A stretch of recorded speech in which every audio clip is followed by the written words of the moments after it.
Right, good morning everyone. Welcome to Plenary Session Day 2, and we have a stellar lineup of speakers who I will introduce a little bit later on. But first I'm going to just say a few words,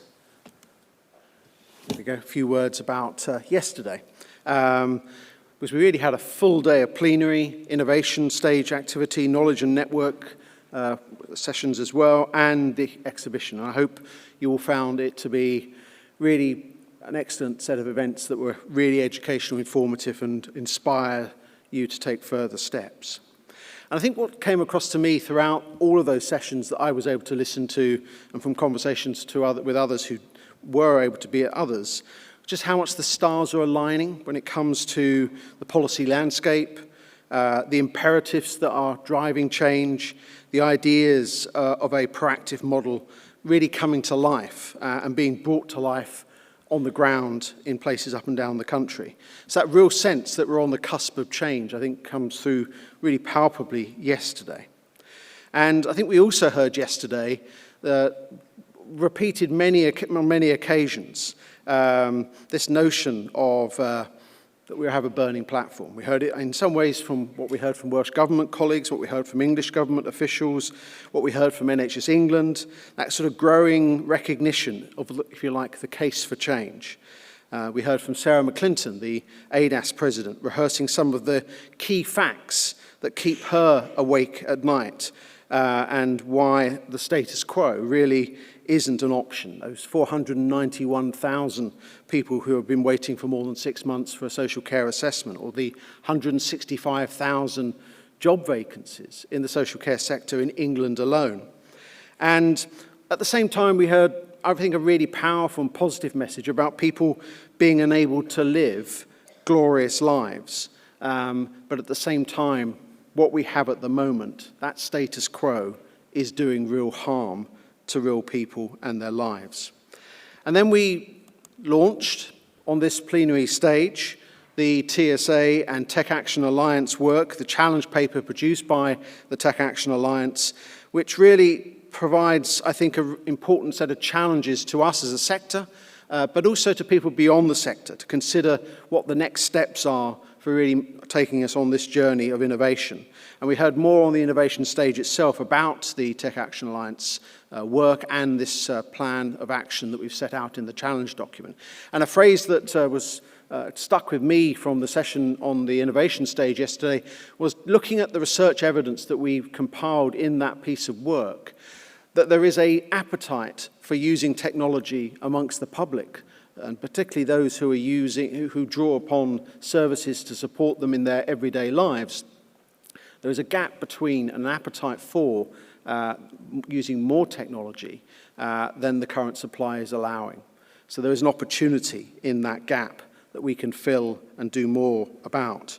And we also launched at that session a document about co-production. That's a word that you would have heard a lot of yesterday, and it's becoming increasingly a part of the core values and approach of the TSA. And we recognise that we're still very much on that journey of embracing the living of co-production as the way in which we do our work. But we've shared in that document some of the tips that people need to keep in mind if they're going to genuinely co-produce with people with lived experience, carers and others.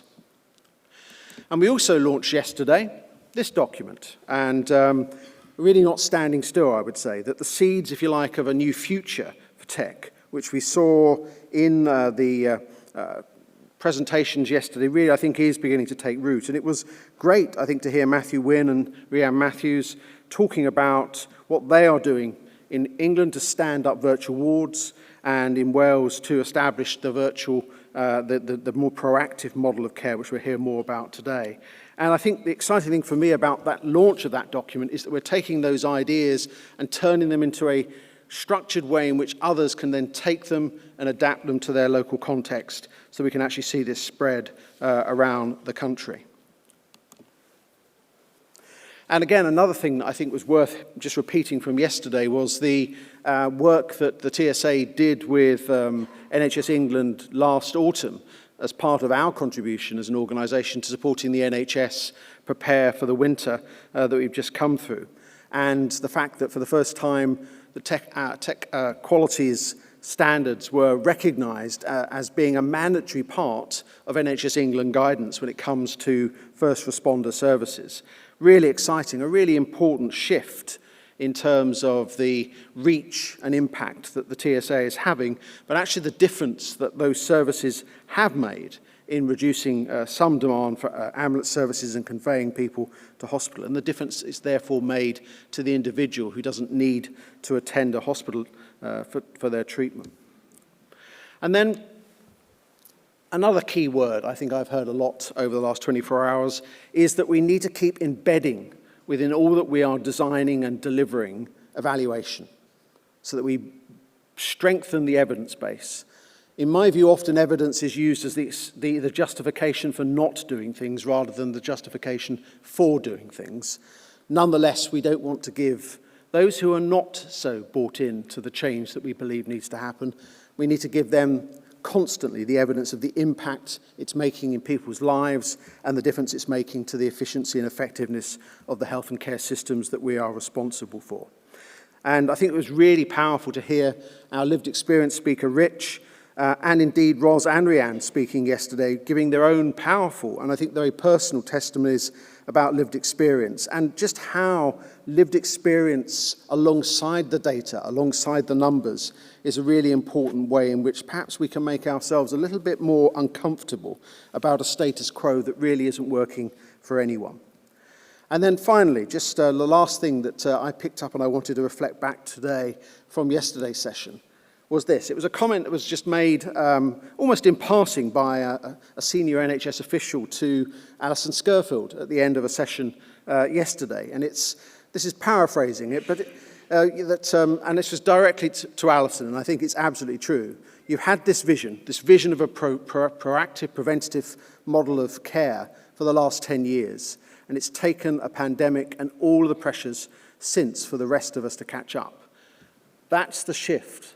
10 years of leadership by Alison of this organisation, 10 years of maybe feeling as though it was banging a head against a brick wall, but actually now finally that wall is beginning to tumble and we're being seen as being a credible partner with many others to deliver the change that we know is so needed. So, just to conclude my remarks, so we focused yesterday on that, if you like, cusp of change and the present and real challenges that we are facing. So today, we wanted to focus on what tomorrow can be about and tomorrow's world. So really pleased that we have a really great lineup of speakers who are going to take us through that. The first of our speakers today is Kay Smith. And some of you who've been attending TSA conferences for a while now will know that Kay spoke at our conference about 5 years ago. And today she's going to speak to the title, A Million Dreams. So I'm going to invite Kay to come to the podium or come to the floor and address us. Kay.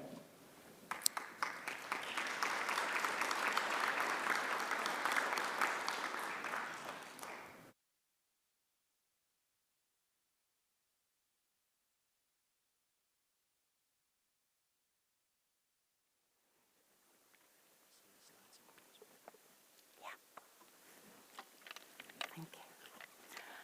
Good morning, ladies and gentlemen. Before I go any further, I thought I'd just wake you up.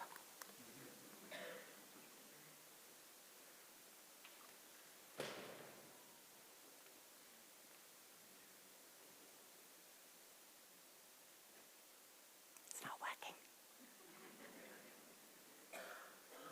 While they're getting it to work, I'll quote somebody who once said, "Hear the patient's voice at every level, even if it's just a whisper. Listen." And that as a patient is extremely important to me. So if the slide's going to work. Yeah. We can build every room inside is filled with things from far away.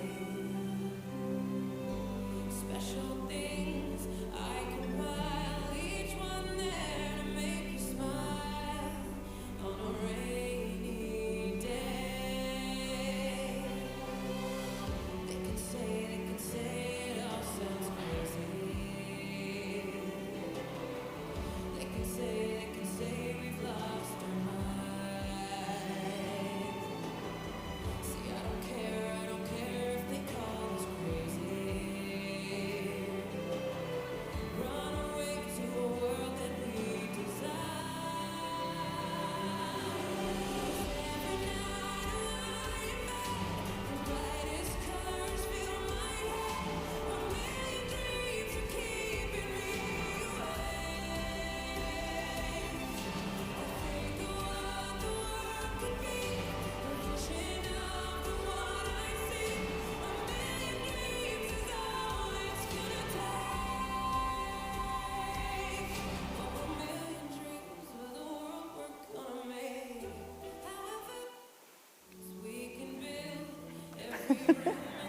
Now it's got again.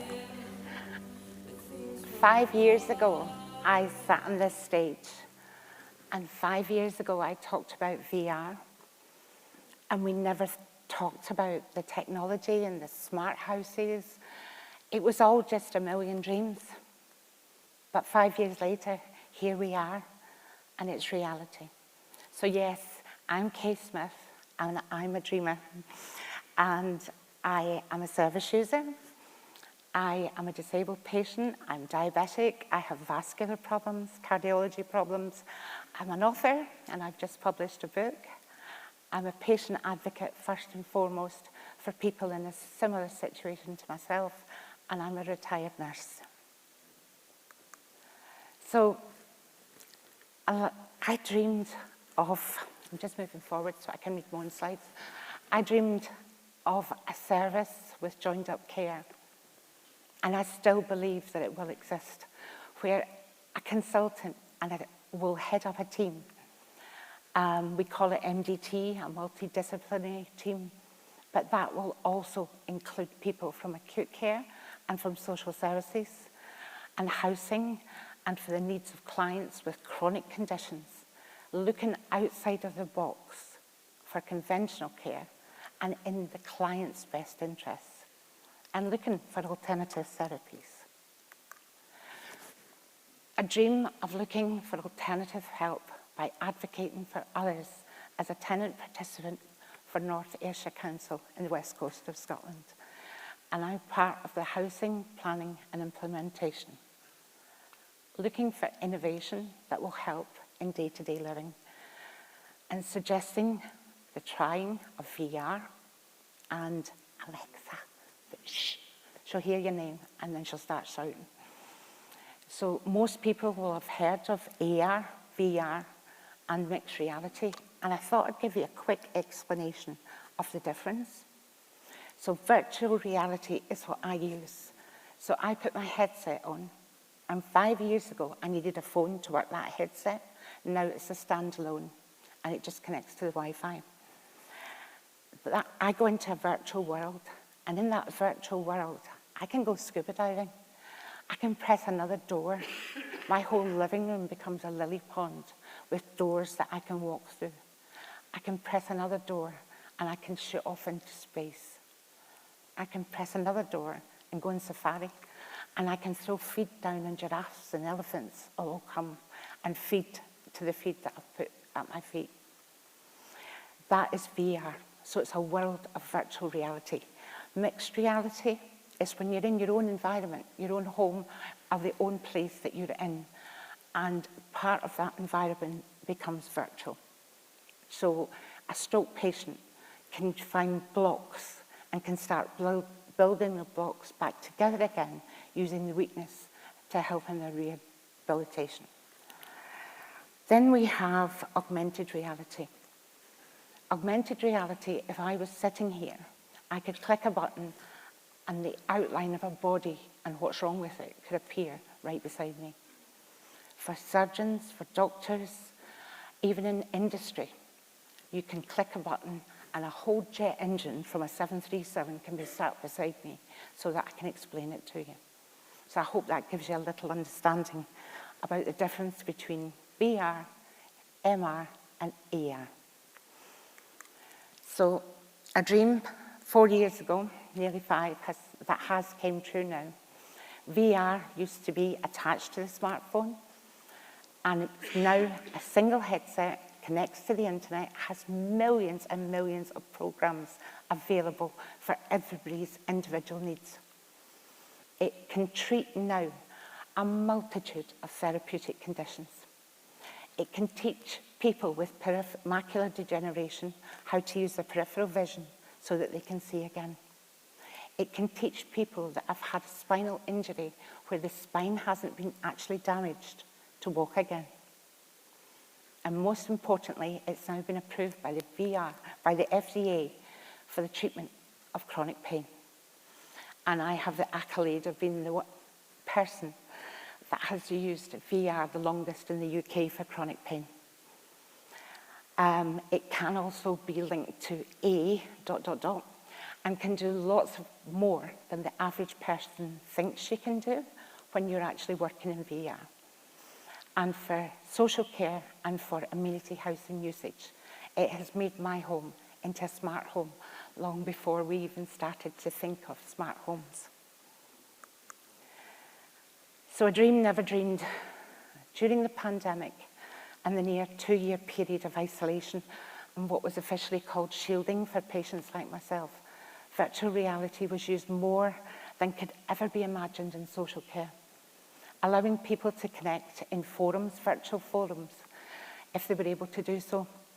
It allowed people, in their minds at least, to get out of the confines of their own home.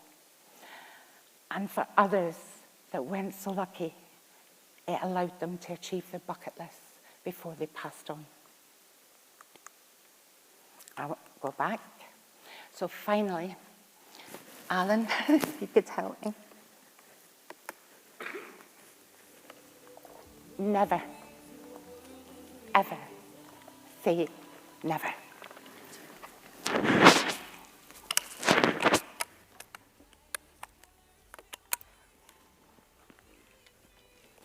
Because with a million dreams, miracles can happen. I had an operation, and 9 weeks afterwards, I stood on the floor at my friend's wedding, and I danced with my husband for the first time in 5 years. Thank you.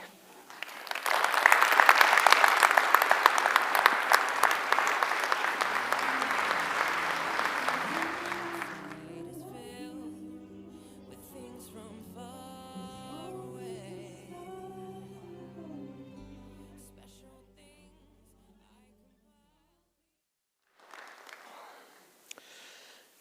Well, what a way to start.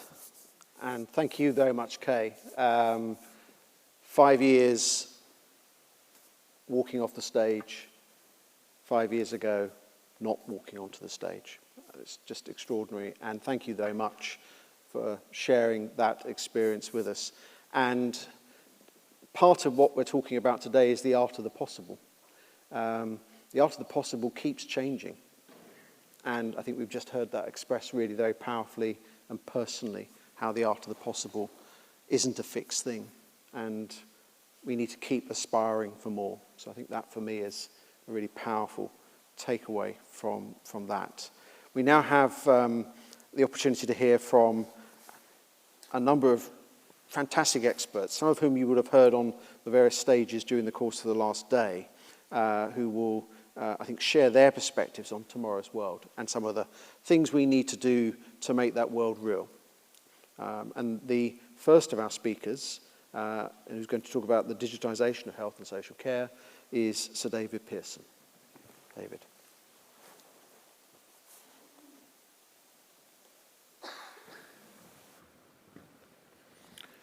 Well, wow, follow Kay, really. And it reminds me of why the 23-year-old recently qualified social worker came into social care to try to make a difference with and for people who use social care services. So thank you, Kay, for reminding me of why I do this.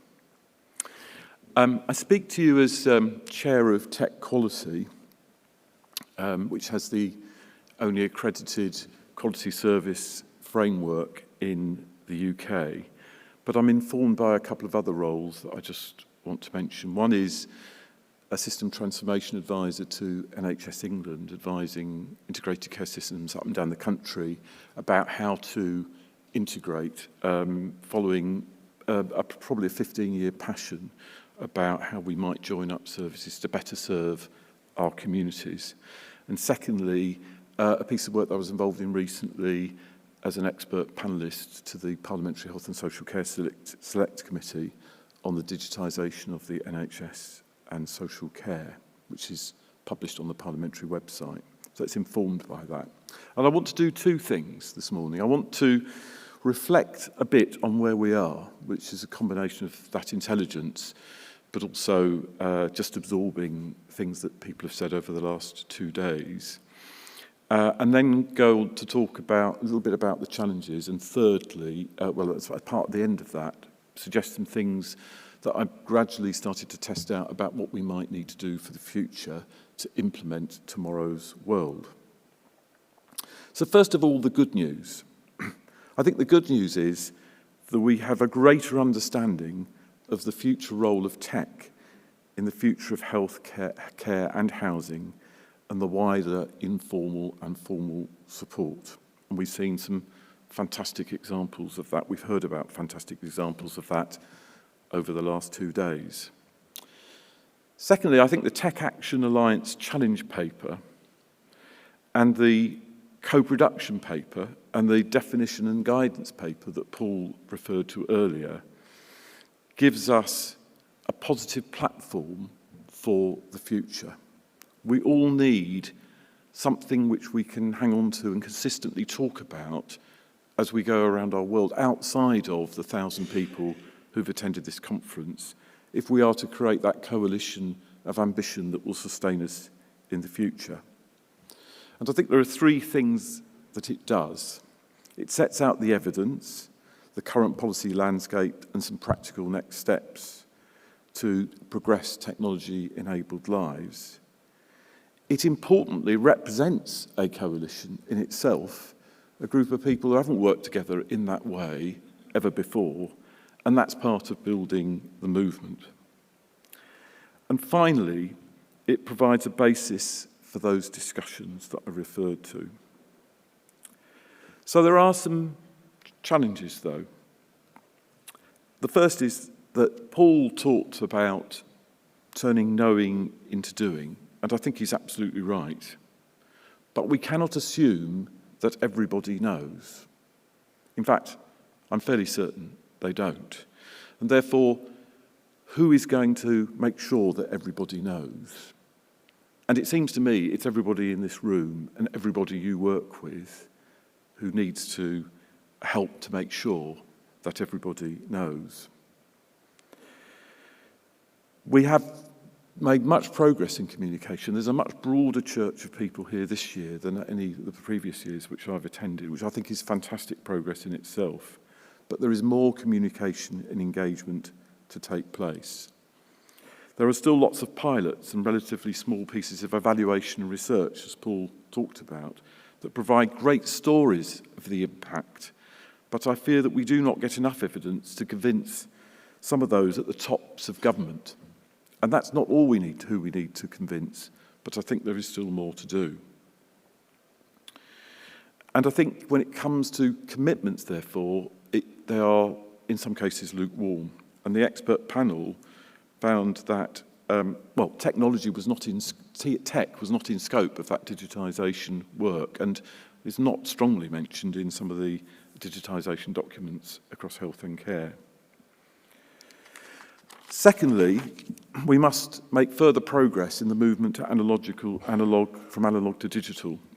And I think it's fair to say that as the Tech Quality Board chair, we on the board have very serious concerns about the transition and the dangers of hanging on to legacy systems or dual running and the safety of that.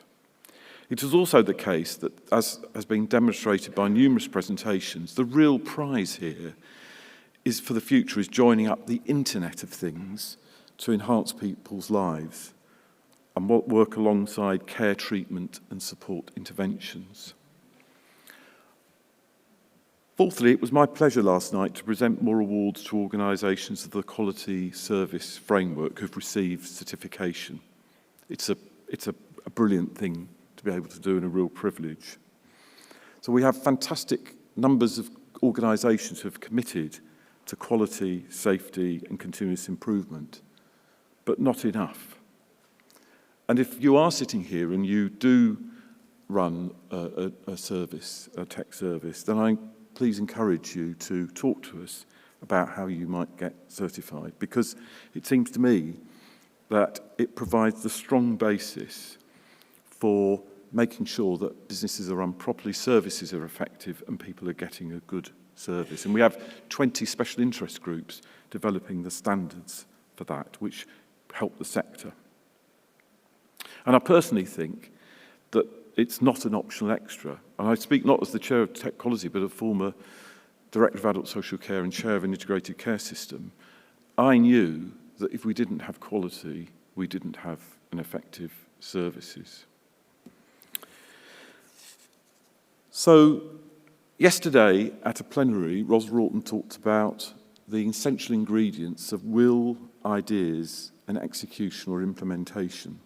And I want to just make some suggestions about what implementation might require. We have some wonderful commitment and ideas founded on the framing that we've seen in these documents over the last 2 days. But I think one of the things we need to think about is what do we do next? So we need to, in my view, we need to build on the progress of co-producing new models and solutions with those who use services, and we've made some progress on that. We need to continue to build the coalition with a wide range of people and organisations. And I think there is an opportunity in the integrated care systems across the 4 countries to ensure that each integrated care system has a fundamental plank of its strategies, in the case of England, integrated health and care strategies through integrated care partnerships, to identify technology and digital approaches as a fundamental plank of future services, by which I mean technology-enabled care, medical devices, integrated care records, and use of data for better purposes, better understanding and targeting risk and need. There needs to be a workforce plan to make sure that organisations have the support to develop the workforce in technical and tech and have people on the technical side who are capable of making progress. We need to set about changing the processes to make the best use of technology and therefore services and outcomes. Commissioners need to be intelligent about what they need from suppliers, but just not kit, but service design and improvement.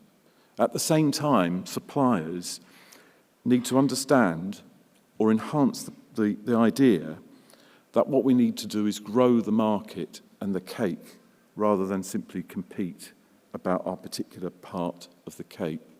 So to innovate, we need to collaborate with the confidence that by so doing, we will serve the people of this country more effectively and have a vibrant sector.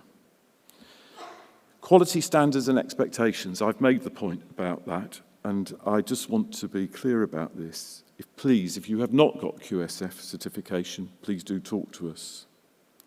Research and evaluation, we just haven't got enough, and we need to seek partnerships and consortia for continuous research and build into everything we do evaluation of what we're doing. We need to work through the barriers. Interoperability cannot be a barrier to immediate progress tomorrow. It needs to be overcome. And finally, we need short-term projects and long-term aspirations to build confidence as we go forward. So I believe that in very turbulent times, there are significant grounds for optimism and hope. And I look forward to working with you in the future on realising our collective ambitions. Thank you.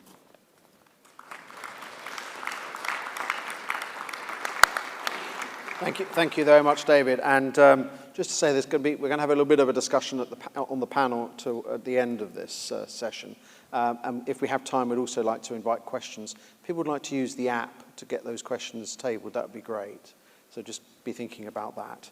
Our next speaker is Hugh Thomas, who is the Director of Finance at Hywel Dda University Health Board. And he's going to, I think, share some further thoughts on the work that's being led there around a proactive and preventative model of technology-enabled care. Wel, diolch yn fawr am y croeso heddi. Mae'n braf cael bod yma in Birmingham. It's wonderful to be here in Birmingham. Thank you for the opportunity to get to speak with you this morning. I have to say that I fear that my dreams are far less ambitious than Kay's dreams, and what an inspirational way to start the conversation today and to realise what we can collectively achieve when we work together. But nonetheless, when I've been talking about trying to convince our organisation that digital transformation has a powerful opportunity, or provides us with a powerful opportunity to transform our services. They also called me crazy, and there is something about the belief in digital and technology still isn't there, which certainly chimes with David's comment there about moving from knowing to doing. We know that this can make a difference. We need to convince others to know that it can make a difference, and then we need to transfer that into the doing. My eldest son is doing his GCSEs this year, so we are surrounded by flashcards at home of various bits of physics formally and maths formally at the moment. And one formula in particular is kinetic energy is half mv squared, half the mass times the velocity squared. That really made me think about momentum. Momentum is critical for us, and how we drive momentum. And v squared, the velocity squared, the speed with which we approach this and drive this is really important, because I'm afraid that what I've currently got for you as a title there is a lie. I'm not going to talk about tomorrow's world. I'm afraid it's more like yesterday's world, badly delayed, and one that we need to catch up on and drive through very quickly. So within West Wales, I'll take you through a little bit about our health board. We are a rural health board. We cover the 3 counties of West Wales, Ceredigion, Sir Carmarthenshire and Sir Benfro, Pembrokeshire, and cover 4 district hospitals, 49 GP practices, a vast array of community services. And we support about 380,000 people. Now, 380,000 people across 4 district general hospitals is not many people to be supported by that many hospitals. We are very rural, and our services are spread out over a vast geography. And therefore, digital provides us with an opportunity to really drive changes through our organisation. And there is a real need for this. We have seen across the UK, stalling life expectancy for quite some time now. I was talking to colleagues on Sunday evening, and when the Queen ascended to the throne, the UK had the 7th longest life expectancy globally. By the time the King ascends to the throne, we will be 29th, and we are competing against countries like Costa Rica and Thailand in that kind of ranking. So there is a real need for us to drive life expectancy and drive improvements in consistent life expectancy through thinking differently about digital. The other impediment and the other requirement for us in West Wales is to really think about the impact that demography is having on us. So I'm very conscious in one county in particular, Ceredigion, where this is most stark for us. The population over the next 20 years, the working age population, will shrink by 16%. And the population over 85 will grow by 60%. They are quite stark figures. This is a wave of expectation and demand on our services that we can only address if we think differently about the way we provide our services. We've got the policy context in Wales. We're guided by Welsh Government's 4 goals for health and care across Wales, and these won't be dissimilar, I'm sure, to the other 3 nations. But improved population health and well-being, better quality and more accessible, higher value health and social care, and a motivated and sustainable health and social care workforce. Those are all elements that really drive us to think about how technology can make a difference. And this isn't new. The policy framework was published in 2018 for us, and I think you can draw the message back far before that. But yet we've not engaged with it with sufficient gusto. One thing that I'm particularly conscious of is that the NHS has shifted, and I'm not sure that we have really shifted the way in which we think about the NHS sufficiently.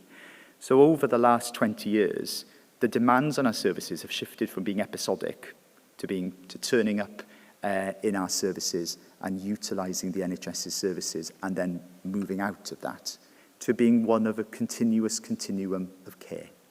And that spreads across and blurs the boundaries between what is health, what is social care, what is for society generally to play its part in delivering.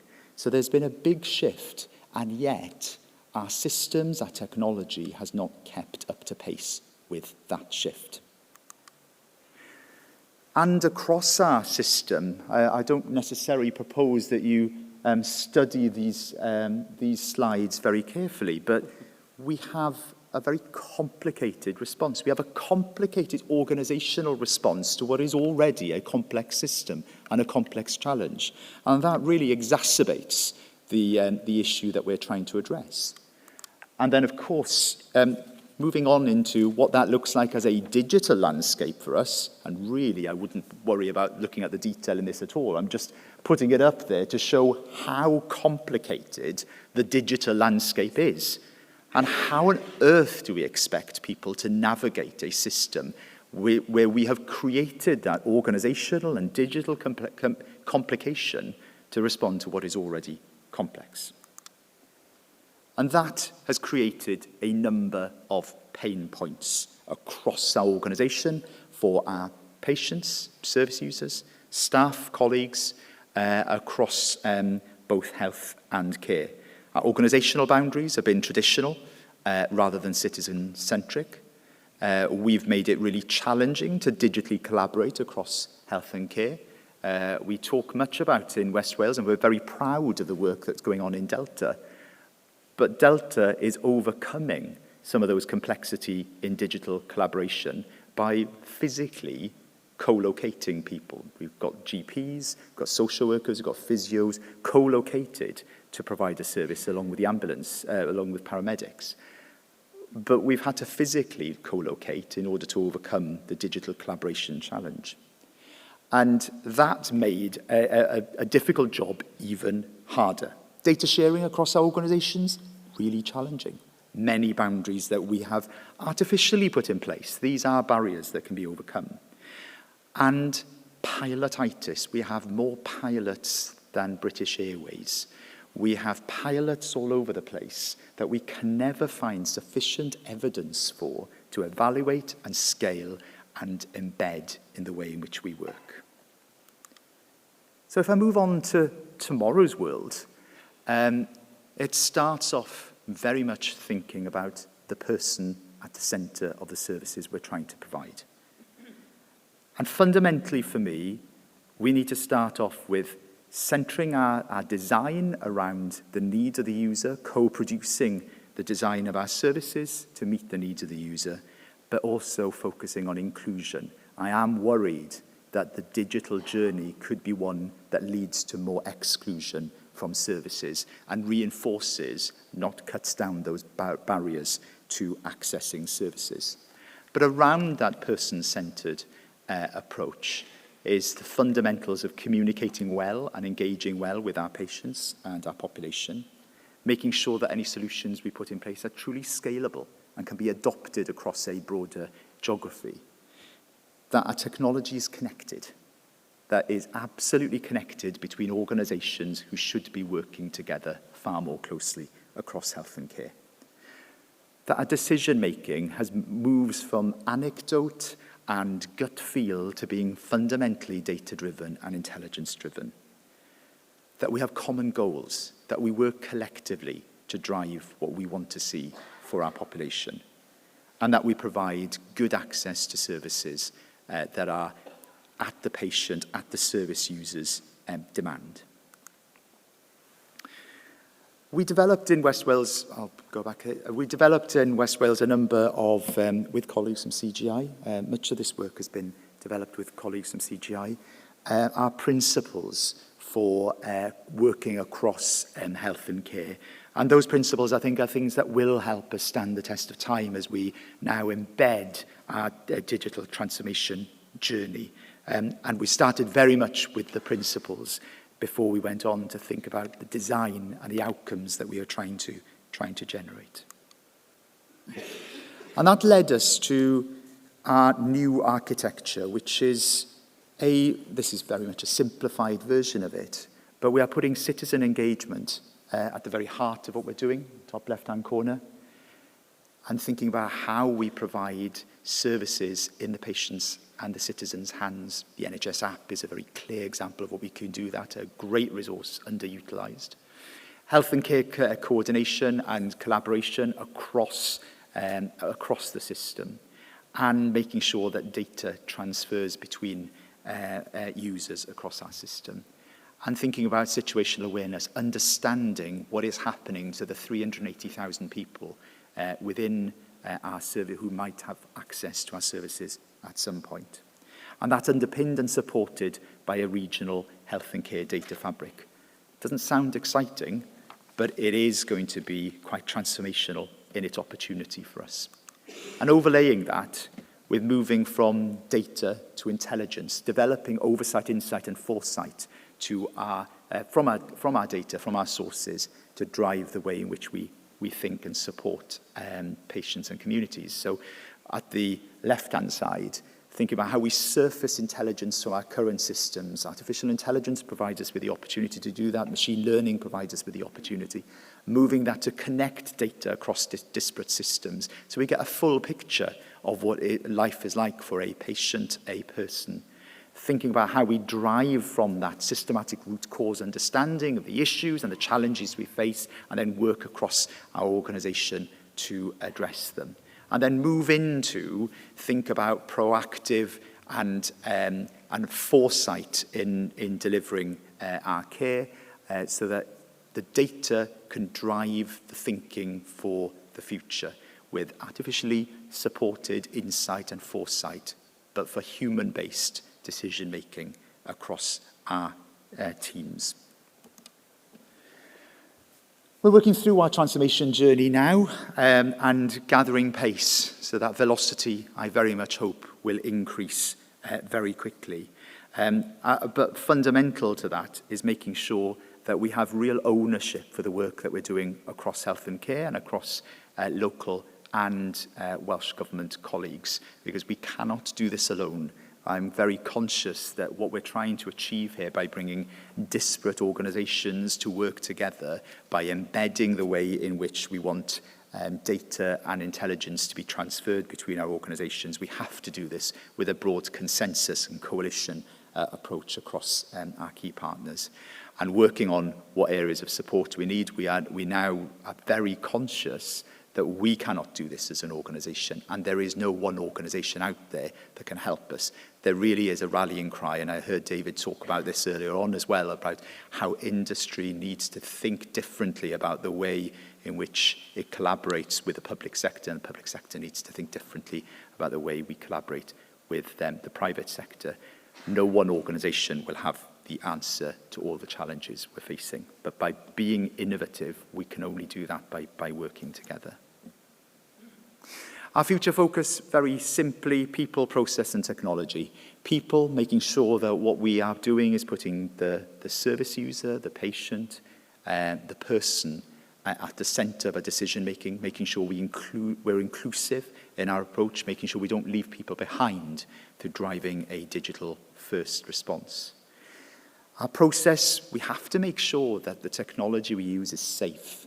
Cyber is a real worry for me, and that's an area that we are really investing in, because if we are to gain a coalition around this, we need the whole society to come with us. We need to make sure that people feel safe sharing information, sharing data, sharing very personal information across boundaries. The security arrangements we put in place to support that are really crucial, alongside the integration that we need, which is in itself a technical challenge, which then takes us on into the technology. The technology is there. Much of what I'm talking about isn't new technology at all. The technology is there, but what we do need is to integrate that technology and make it work to best effect to support the population that we are there to support. Thank you very much.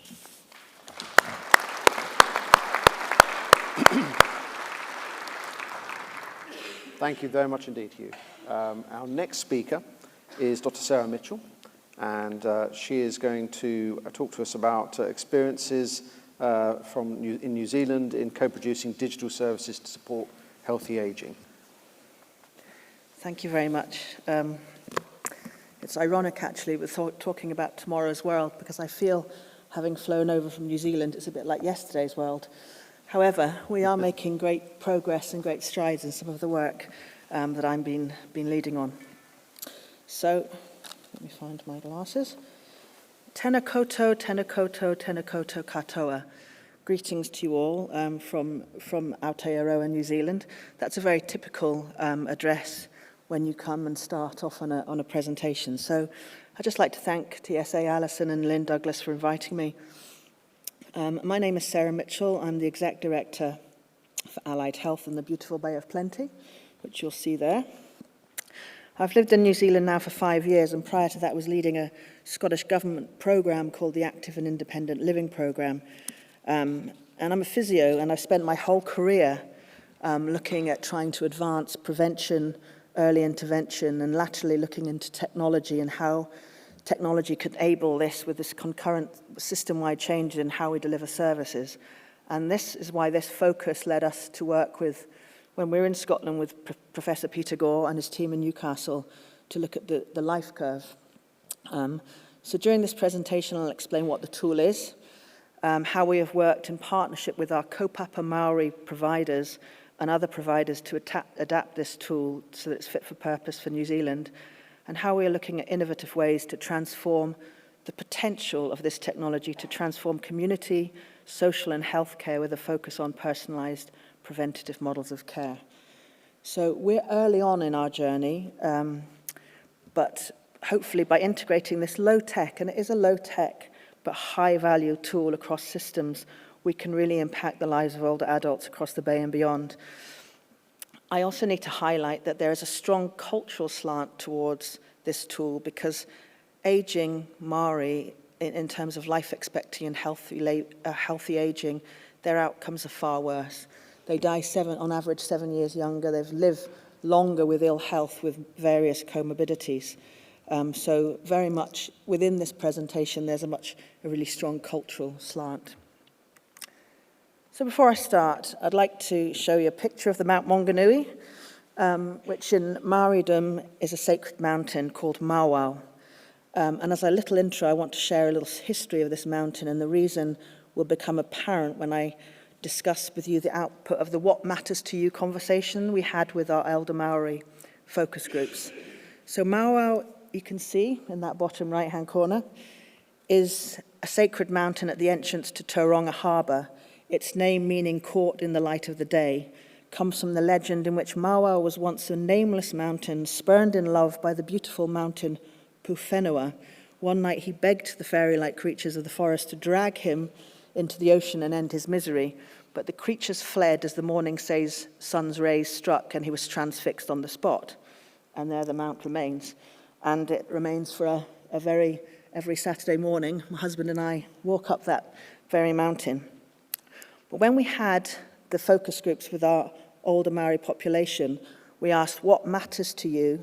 They came back very strongly with visiting this sacred mountain. So it was, when we did the focus groups with some of the Scottish population, it was going to the post office, going to the shops. This never came through in any of our discussions, which is why it was so important for us to do this consultation and not just lift and shift this tool from the UK to New Zealand. So a bit about what the programme is: improved health outcomes for elders, improved equity for queer and korea, which is your older Maori men and women, so that they have improved health outcomes and can remain, I'll just put all that through, sorry, it's easier for me for that.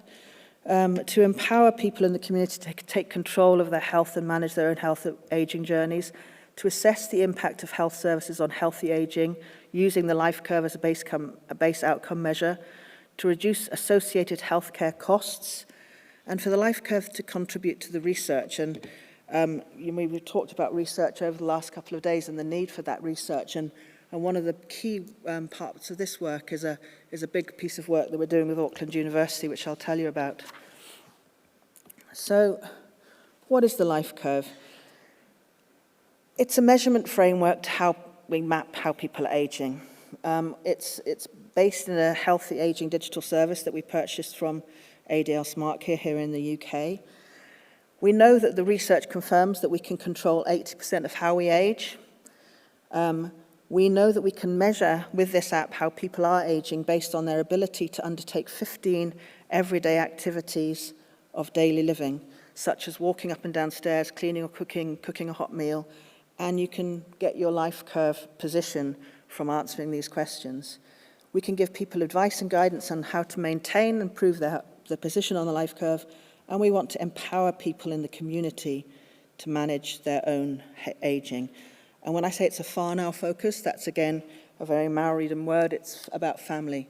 So for the Maori people, for all of us really, but it's a very strong impact on the family focus for this. So this is what it looks like. I have to look at this. This is evidence-based. It's from many years of research that we all lose our ability to undertake functional activity in a set order. And that starts with not being able to cut your toenails, right the way through to not being able to eat independently. The x-axis is the elapsed time. So we all want elongated, we want a slow decline, and that's what that blue line is. But very often we have an accelerated decline, and specifically that is very strong for Maori. So you lose ability to undertake functional activities rapidly. Now, interestingly, halfway down there, there's walk 370 meters, and that's the kind of time when people sometimes can fall off the cliff in terms of frailty. So once you can identify that you can't do that, then that's the time when people do lose their functional ability pretty rapidly. There was a study done, a life study done a few years back, and they randomized 800 people into just having good information about maintaining your healthy lifestyle, 800 to randomize into specific structured balance and strength training. And what they found was that the people who had that structured exercise intervention could walk 400 meters for 2.5 years longer than the other cohort. That's really important, but it becomes more important because, as you know, the further you go down the curve, the increased associated health and social care costs. And the study that we did in Scotland reinforced that. And also, interestingly, what we found was, in our study in Scotland, most people aren't accessing any of the services that we offer until they can't do transfer from the toilet or can't do light housework. So by the time people access our services, they've lost so much of their functional ability. So what this app does is it gives information, access to information and advice much earlier on. So that's the basis of the framework behind what the life curve is. So our journey started back in 2017 as part of a national allied health survey. We identified where allied health practitioners were intervening in a person's well-being journey. We asked allied staff to undertake the life curve questionnaire on 2 people that attended a service on a particular day. But we found through, on the left-hand side, you see that was pre-technology, that was the data capture. But what we found was that the people who were accessing our health services were only accessing it way down in the life curve. But we also took their NHI, or their CHI number, so we actually could go back 5 years and look at what the associated cost was for these individuals who were accessing our services. And for every level that a person went down the life curve, we found that there was associated cost of £700 per person per annum. So, massive. We haven't done that study in New Zealand, but the same applies. So we actually, the answer to that was we need to shift those resources upstream. But same applies to New Zealand, and that's the work that we're having to do. So, as I reinforced earlier, people have lost so much of their functional activity by the time they got into the services. So that was back in 2017.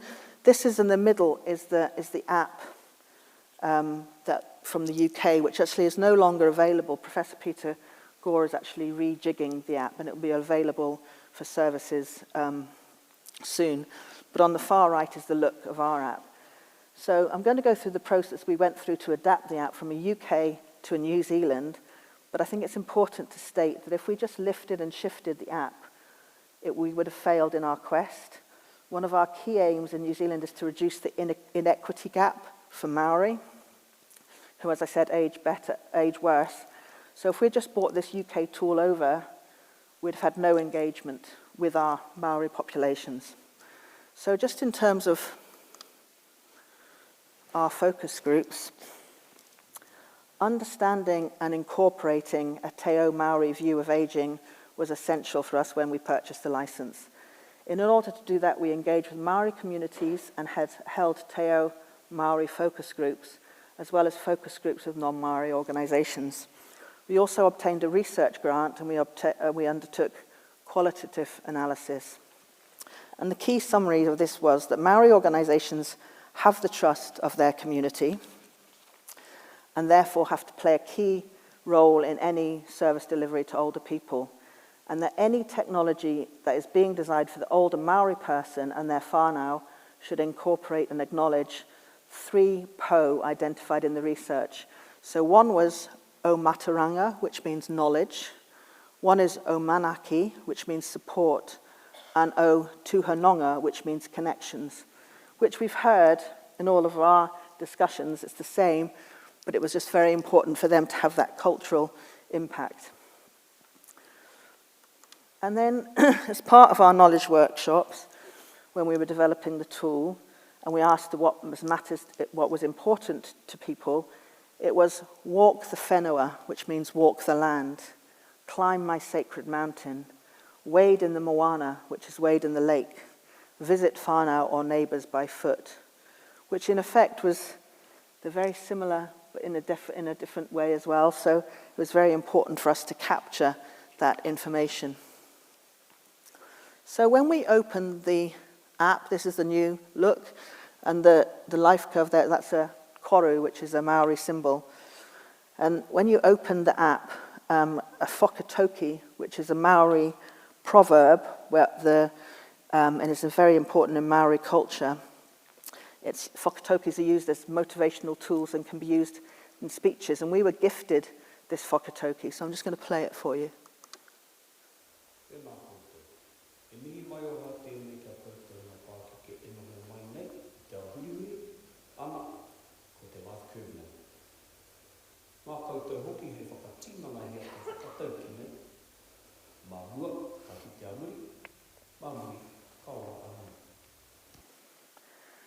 Which is hello, affectionate greetings to you, the elders who are the caretakers of this ever-changing world with the assistance of the life curve.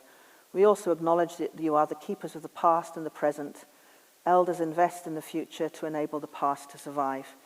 It does get a little bit lost in translation, but the importance for the elderly Maori patients to have that and to acknowledge that is a very important part of getting this over the line and the engagement, because without the engagement, as we know, we would be going nowhere with this.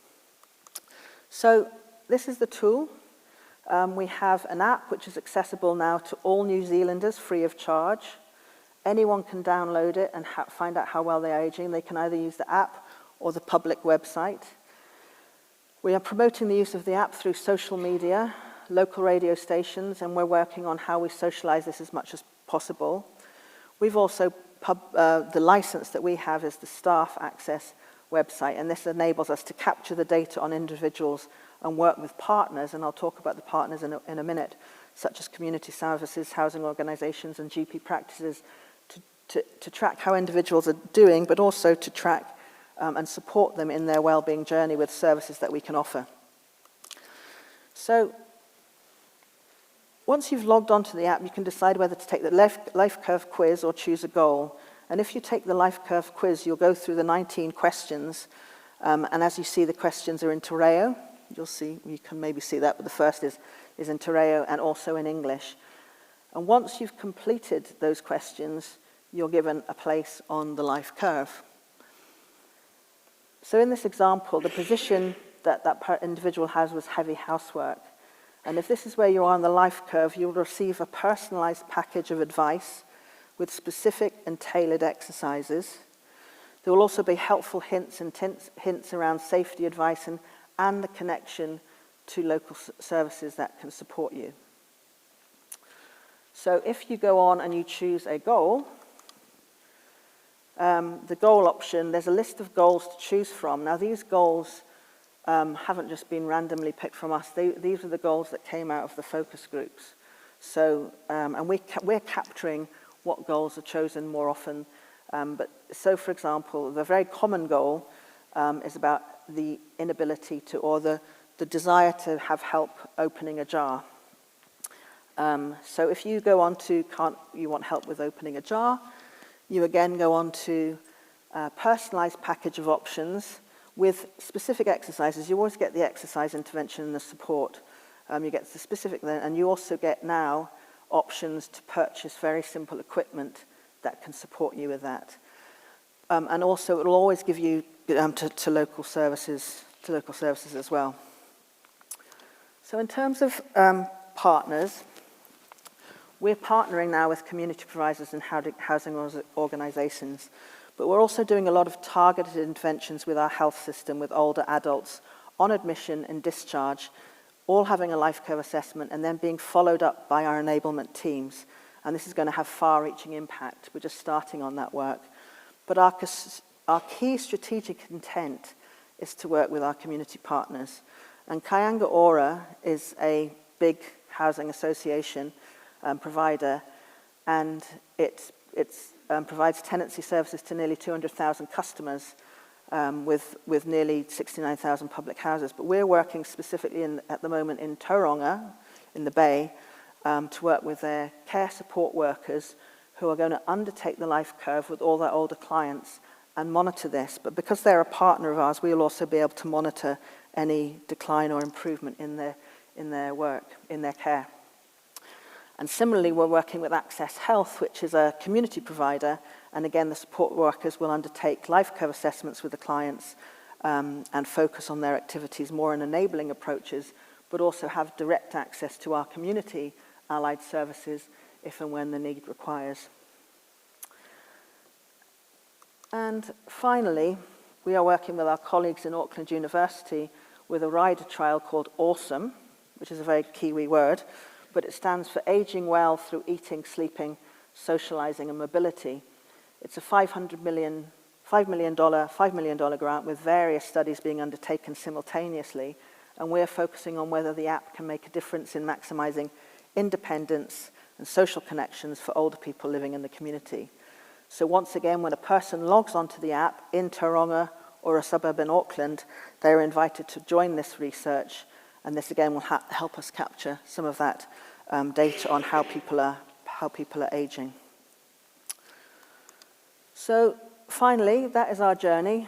We aim to reach as many people as possible and get them to use the app and the resources to support them on their aging journey, as well as capture that data so we get a better understanding of how people are aging.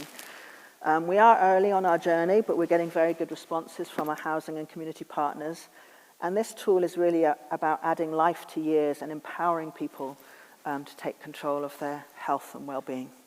So thank you very much.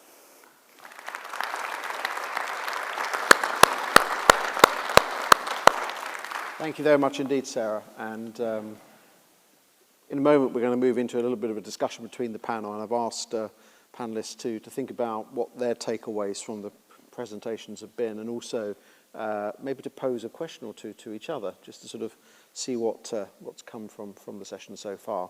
So our last speaker for this session, who's going to talk about integration and infrastructure, is Justin Ewing from CGI. Good morning, everyone. No, it's not morning anymore. It's afternoon. Good afternoon. So I'm going to talk to you a little bit about what we've been doing. A little bit like Hugh, though, I'm going to start off with a bit of context. So CGI is, every year around about this time, we go and ask our clients, what is keeping you awake at night? What are the things that you're focused on? Where are your challenges? What are your key ambitions? What's your strategy for next year? And this slide, and hopefully it's okay for me to walk about, but what this slide does is it shows, can you hear me okay? No. I did ask if I could have my mic on because I'm a wanderer, but anyway. What this slide does is it shows you that just before the pandemic, doing things at home was the fourth priority. And this is of global organisations, so right across the 40 countries that we work in. The pandemic obviously accelerated things in 2020, 2021. And last year, we're in the process of doing 2023 just right now. You can see that we had a bit of stability around that real shift in the thinking that home is where you start. And all of the other things that are on that list, or those lists over those last 4 years, will not be a surprise to anyone in this room. What's keeping our clients here in the UK awake? This is a slide, I'm not going to dwell on this, but I'm pretty sure that every single person in this room will recognise some of the challenges that are being faced right now. The single problem with this slide, though, and this is directly coming from our clients right across the UK, is that there are far too many challenges for them to solve. So prioritising that is absolutely key. So when I was thinking about this in terms of, so we know what the system challenges are, we know that we've got too much demand, we know that we don't have enough supply, we know there's not enough money. And actually it was Rich yesterday when he was talking, made me stay up very late last night, clipping loads of quotes from Twitter. I just went to have a look to see what people were saying, how they were feeling, and actually I was pretty blown away that within the last 4 days, I managed to find very easily 25 quotes from people who were feeling really in despair, really out on a limb, no real support, being really challenged. So when you start to think about that and you start to think about, you know, as Rianne was saying yesterday, what really matters to the person, what is it that we're actually trying to achieve, then what is it that we've been doing? So I am an ex-civil servant of a sort. I used to work for Scottish Government and the NHS before I came to the dark side. So what is it that we've been doing and how long have we been trying to fix this? And I found this really interesting. I've kind of repurposed the graphic a little bit. But the Nuffield Trust showed that since 1999, we've been trying to integrate health and social care. It's 2023. So I then reflected on the fact that it took from, I think Poor's Law was 1908, and it took us to 1944-45 to get the health service. It really can't take us that long. We can't spend another 20 years trying to get the integration right. So all of these things that we've been trying to do, pushing from top down to push the change, isn't really working at the rate that we need it to work at. So when I started to think about, okay, tomorrow's world, what does that mean? And I had the great pleasure of being with David and actually all of the speakers here on Sunday evening. And we were talking a lot about the letter P. So proactive, person-centred care, all of that kind of thing. And actually, I was looking through my notes over the last day and a half, and there's a lot of C's. Although you will notice there's a sneaky P and a sneaky S because I couldn't find a word. Citizen doesn't apply because not everyone's a citizen, and I couldn't come up with anything about speed that starts with a C. So somebody's got any ideas, I might reuse this slide. However, the point being that all of the things that we've all been talking about requires the whole system to collaborate together. Health, care, community, voluntary sector, us as professionals, whether we are in the private or public sector. And we have a responsibility to try and do things a bit differently, because what we're doing just now, what we've been trying to do since 1999, isn't working at the pace that we need it to. Recognising there's been a bit of an uptake in the last couple of years, but it still needs to go faster. And the cease and desist, probably a little bit controversial. I hate pilots. I really, really detest pilots, because pilots an infinite thing. Oh, sorry, it's not an infinite thing. It has a period of time where we try and do something and we gather evidence. A lot of the pilots that I've been aware of, and I will put my hand up from when I was in my public sector role, we don't always know when to just say, no, this isn't working. So failing fast, learning quickly, and scaling is something we really, really need to get our heads around. And I think the work that's happening in West Wales, and I would say this, given our announcement yesterday, but I think the work that's going on in West Wales is really transformational, and I think we can all learn from that. In terms of how we take a whole system approach, this is our thinking around about it. This is the last 18 months worth of learning with our clients and the services and the people that are using the services, and you'll note that I'm not using service users, really understanding everybody that's in there and the role that they've got to play, and really, really thinking about what it is that we're actually trying to achieve. And key for me is we don't need to reinvent or invent any new technology, because it all exists. It's all out there. But the key is how you integrate that and make it talk to each other. And it doesn't need to be terribly expensive. But equally, there is a huge amount of opportunity, and it's been said by several of the speakers over the last day and a half, there is enough for everybody. We do need to stop competing, we do need to be doing much more collaboration. And the integration piece for me is where the real opportunity sits. And when you start to think about that whole system approach, there is a convergence already. I think Kate talked about smart housing.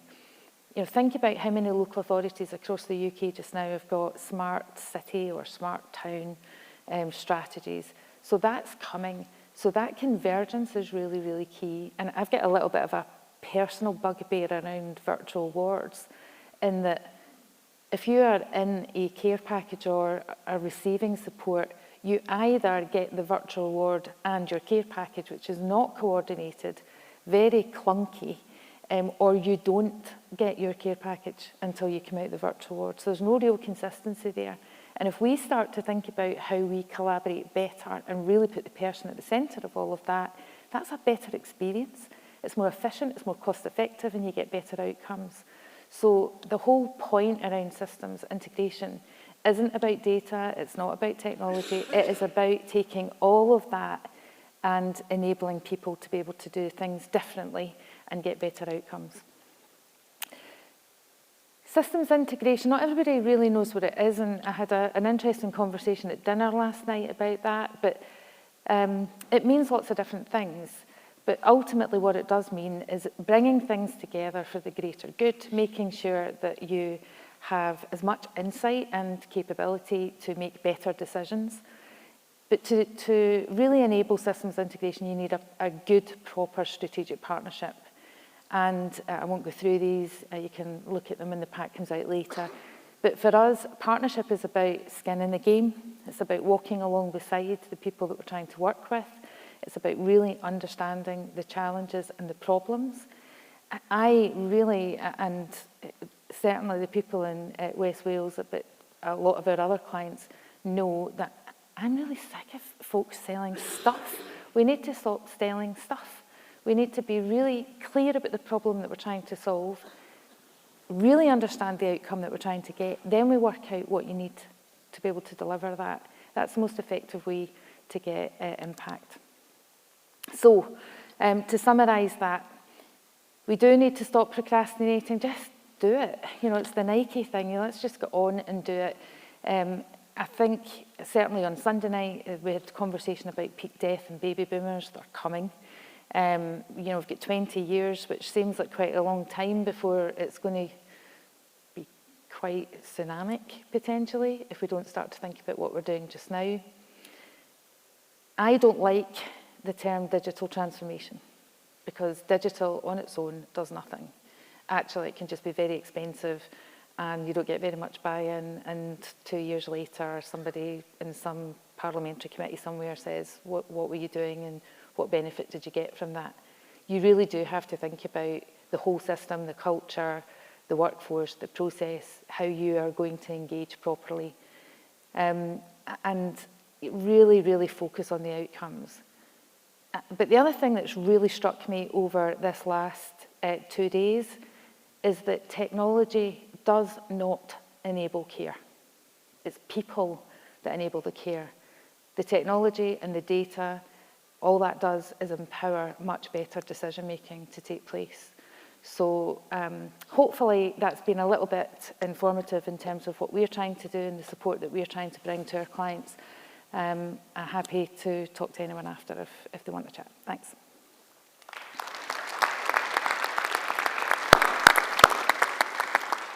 Right, thank you very much. And just to say, we are running this session slightly later, and some of the other sessions outside of this hall will be starting slightly later to accommodate that. So if you're rushing off to another session, you don't need to, because they've been adjusted slightly to accommodate the time. I'm going to, in a moment, invite Alison Scurfield to make the final sort of remarks of our plenary for this year. But before I do that, I'm going to keep my promise and invite the panellists to share a couple of sort of takeaways or reflections from this set of presentations, and indeed anything else they've heard during the course of the conference over the last 2 days. And if they have a question for another panellist, to ask that question. I'm going to start with David Pearson. Okay, thank you very much. I mean, my first question of my question of the panellists is, can I steal your slides and plagiarise them with giving reference to what you said, of course.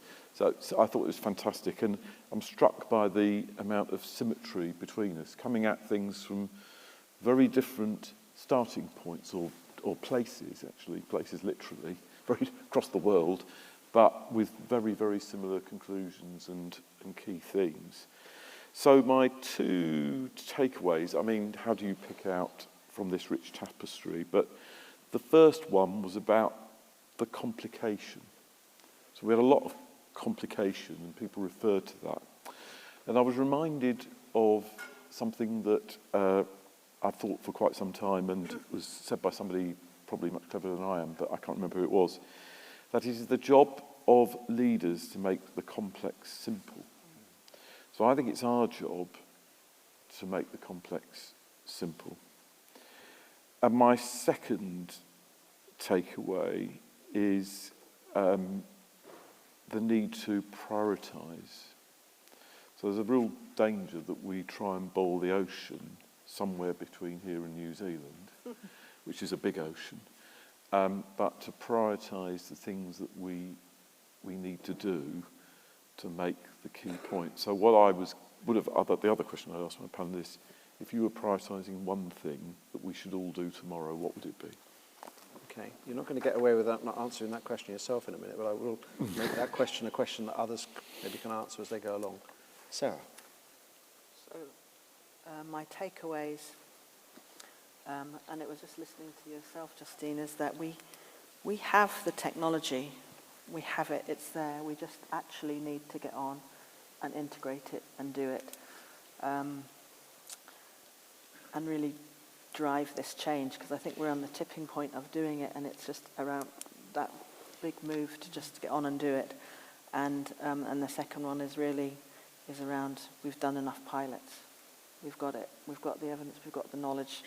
We just have to have the will, desire, bringing all the people together. It's not the technology, it's about the will and the people to just push and drive it and get on with it.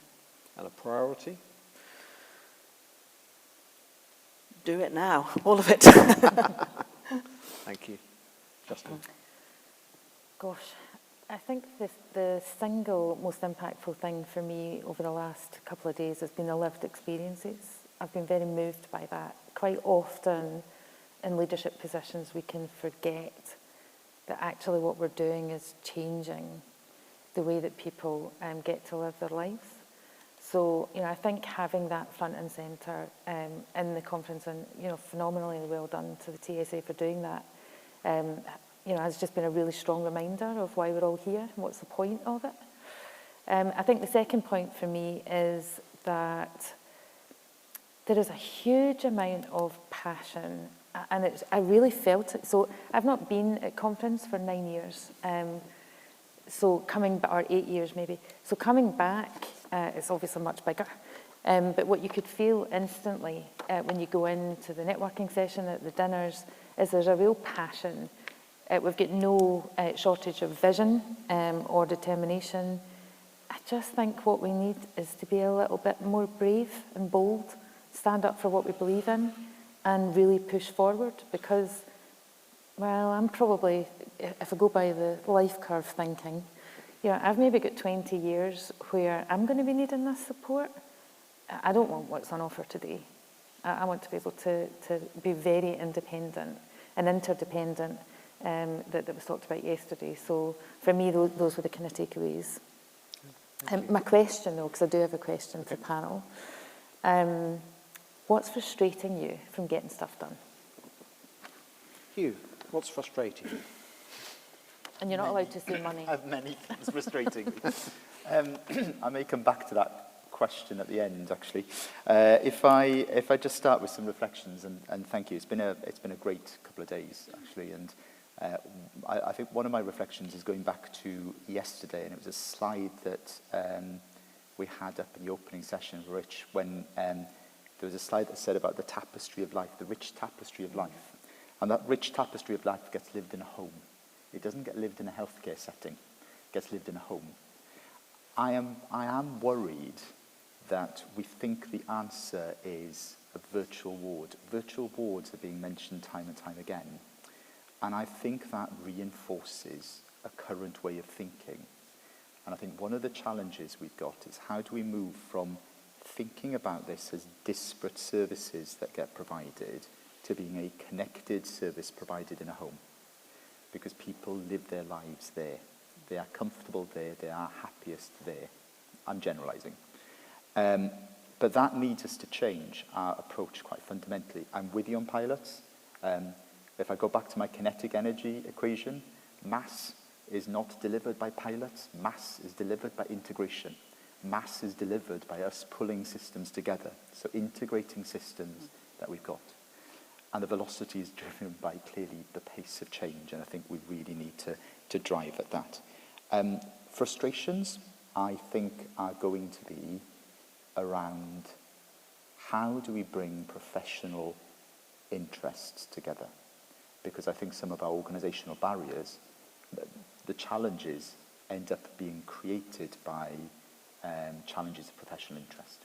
And I think we need to increasingly think about how do we bring people and professions with us on this journey, because the technology can enable it now.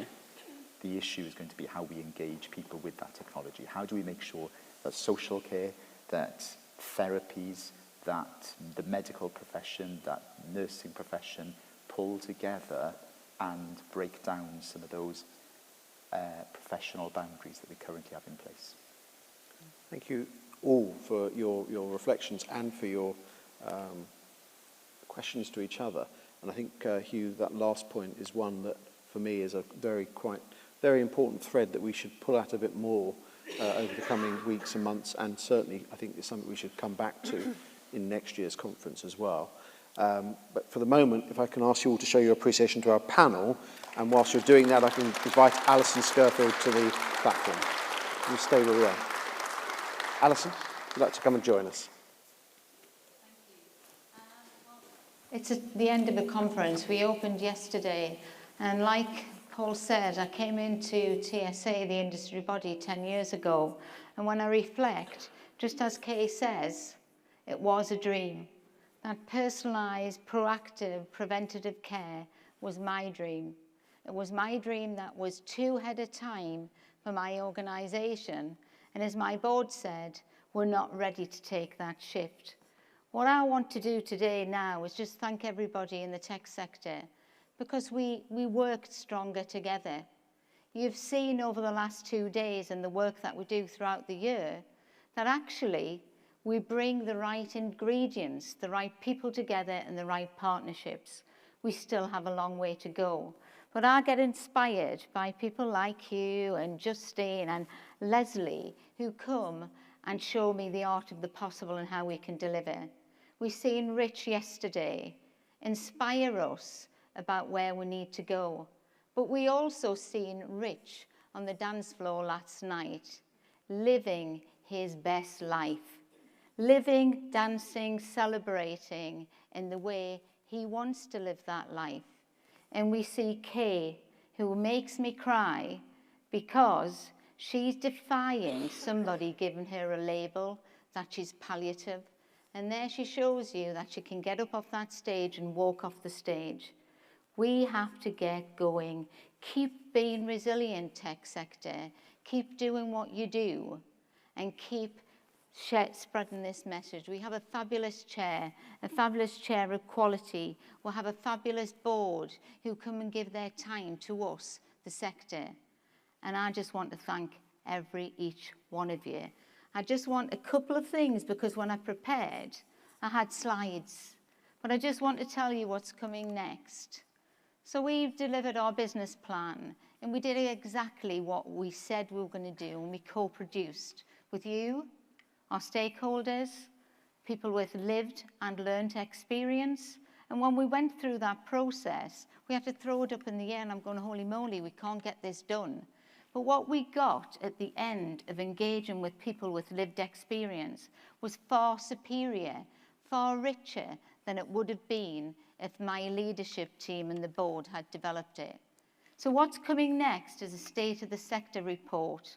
We'll be on this stage next year, and we'll have the evidence and the data and where we're going and where do we need to be. This is going to be a policy driver document for you, the sector. So you can refer to it with data, but we can put the cherished stories in there of how fabulous we're changing this landscape. And the Action Alliance, I'm not going to go through everything because Paul summarised that.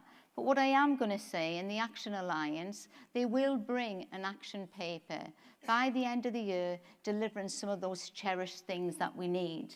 Commissioner's guidance, evaluation, and the report will be rich with a policy driver, a regulation driver, and a quality framework driver.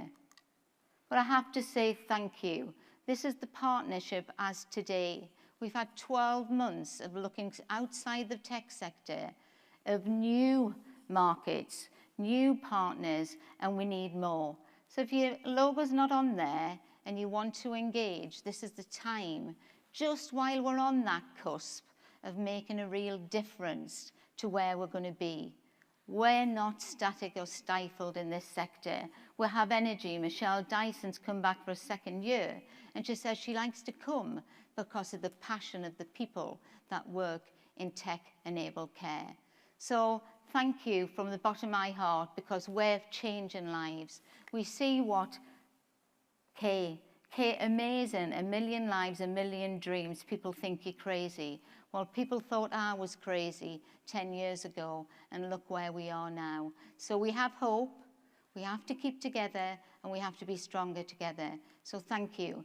What a fantastic conference. See you throughout the year. It's not just once a year we get together. Loads of other activity across the whole of the UK. So please continue to engage. Thank you.